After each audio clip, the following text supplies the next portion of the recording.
What's up YouTube? The Master Gamer here, bringing you guys another video. And today's video, it's going to be something slightly different.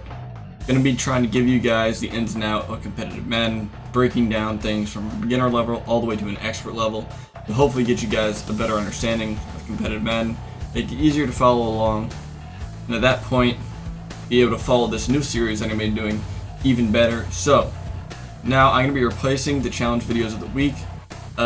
Quite frankly, I realized that gameplay at this point of the year in this game isn't really too exciting. So I wanted to create a different style of video. What I'm going to be doing is I'm going to be trying to make a good friend of mine who doesn't play Madden as of now into a very good Madden player. And I'm going to be taking you guys along that journey, showing you how I'm helping him get better. Hopefully something that you guys can follow and get better yourselves. Now, before I go into those videos, I want to give you guys a breakdown of some pretty much the terminology of Madden, break some of that down, and then break down some of the more, well, again, expert level concepts. So in this video, I'm going to be going through the basics, kind of like what a lurk is, what a dot is, a lot of those things that to a lot of Madden players is common knowledge. However, I know there's a lot of people that can be confused. So just to get that out of the way for the new Madden players, the players who haven't been following competitive Madden in general that much, this video is for you. So, going right into it. Right now, you're going to see we're at the play call screen. So you can filter, most of the time, you're going to see players filtered by formation. So that's this one right here. And again, you can filter through all the formations in your given playbook. Right now, we are in the West Coast playbook on offense. Which means we have the designated plays assigned to the West Coast playbook. Generally, when you hear the West Coast playbook, that's going to mean people are running the gun bunch formation. So we're actually just going to come out in a bunch, just for example's sake. And on defense, again, any of these defenses, we're in the New England defense, generally means 3-3 odd. That being said, I'll go more into that in a later video. We're just going to come out 3-4 odd, Tampa 2.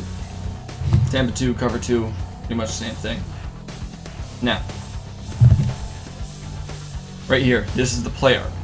What I'm showing on offense is the play art of the offensive play. You can do it similarly on defense, which is RT right stick up. Now, this defender that I'm on right here, this is going to be your user defender, who you use throughout the entire play. You can click off, so it's essentially you're running, you click off. It's a little slow there. It's kind of hard to show without being in game.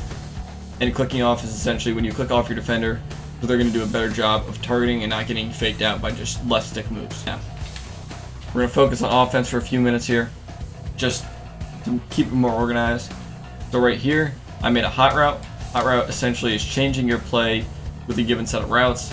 Different players are given a different sets of hot routes. So you can see I changed Taylor Gabriel from a drag, which is this guy right here.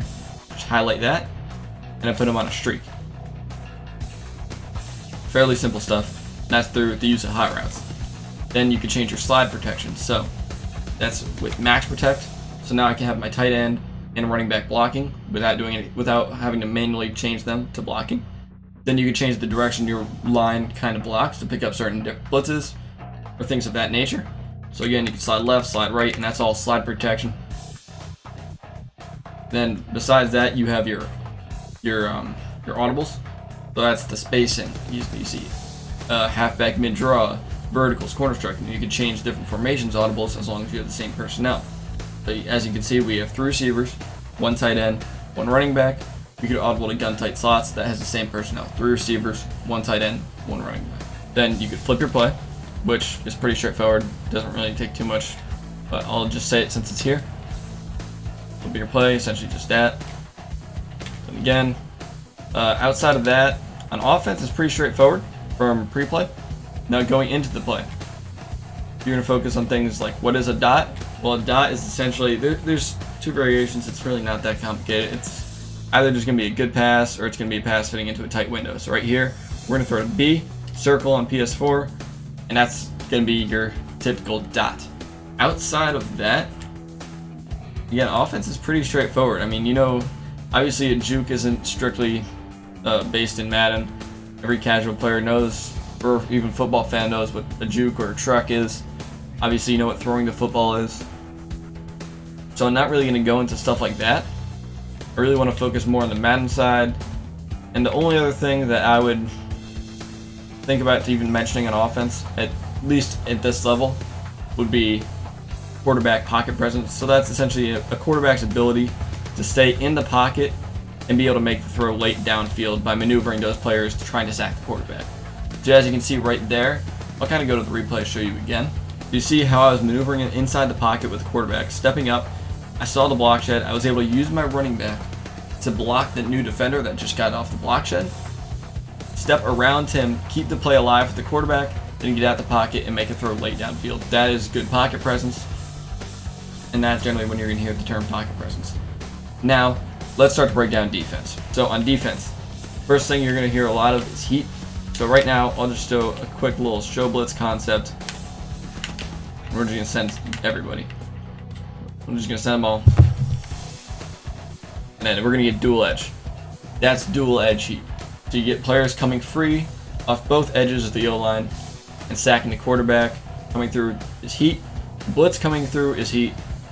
Both players coming off both edges of the O-line. That's where you get dual edge. If a player would come right through this gap here, let me show you. This would be A gap. If a player were to come through this gap right here, so say Flowers split the left tackle and the left guard, that's going to be your B gap pressure.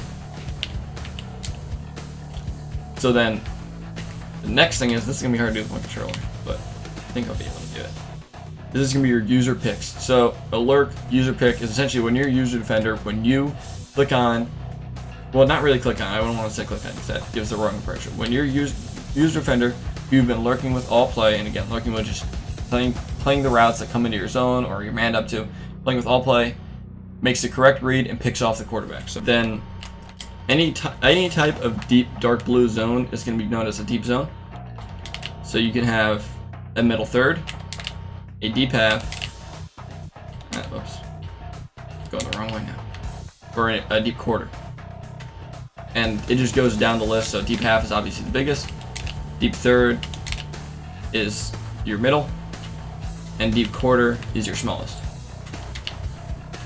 Then you have the flat zones. So cloud flats, they show up as this light blue. Your hard flats are going to be your kind of more transparent dark blue. They play a lot lower. Cloud flats generally play higher. Soft squats are kind of a hybrid of cloud flats and man coverage. I'm not going to get into the details of that today, but that's what that is. And your only other type of zone is going to be a purple zone, which is a curl flat, and a seam flat, which again are not too functional. Some people like seam flats because they man up certain routes. They play routes for a while, so if people are sending heat that I think is going to come in, a lot of times they'll play seam flats to hold the throw so you can't just throw it early and try and let the heat come in. Then obviously a quarterback spy, you have three types of middle zones, which is vert hook, a mid read, you can get a 3-rec, and I can't get it from this play right here, or a hook curl. Those are all different types of middle zones. And at that point, QB contains, and then just normal blitz angles. So when you want to make a global adjustment is when you click on that R1 button twice, the L1 button twice, or the triangle button twice, and individually adjust a player without clicking onto him. So you see how I'm clicked on to the triangle linebacker? Well, I'm going to actually make an adjustment circle by global adjusting him. Or sorry, not global adjust, but individual adjusting him. And we're just going to say we'll put him in a bluff blitz. So now circles in a bluff blitz, and I didn't move him. The global adjustment would be you take, say, the R1 button, you only hit it once, so instead of doing one player individually, you globally adjust them all, and now we're blitzing them all. So that would be a global adjustment. And I'll put them back in zones. Again, there's more detailed ways to do this, but I'm just going to show you. I just want to give you guys the basic definitions for certain things. Anything that would be considered fluky is generally something that shouldn't happen, and it results from a player getting lucky. That's generally when you're going to hear fluky. Something that is glitchy is either, well, glitchy. So by glitchy, it means like it actually breaks the game. So we'll actually use something like corner strike here. Now, it's not the exact best way to do it, but we're just going to take cover 2, baseline, and we're going to kind of glitch the game here. So right there, that shouldn't be open because it's a cloud flat on a C route, which should cover that. However, by breaking the game a little bit, we create something glitchy, and that's able to get open. Glitchy can also just mean good. This generally glitchy means good, but it could mean something like that where it actually glitches the game. Yeah, so guys, I think that's gonna do it for the basic beginners kind of intro level to Madden terminology and kind of gameplay stuff. Hopefully, guys, that gives you a better explanation of some of the things that goes on when you watch these Madden videos while you're playing Madden or you're watching a lot of these tourneys. Again, if you have any questions, ask me down below. I'd be happy to help you out. I'm going to be making a few more of these videos that go a little more in depth. Hopefully, again, this cleared up some of the terminology for you beginners. Also, I'm trying some new audio and obviously visual stuff. I changed my background, I added a green screen. I know I pointed to it like you could see it because it's the point of the green screen, but hopefully it should be getting better. I'm trying out a lot of new stuff.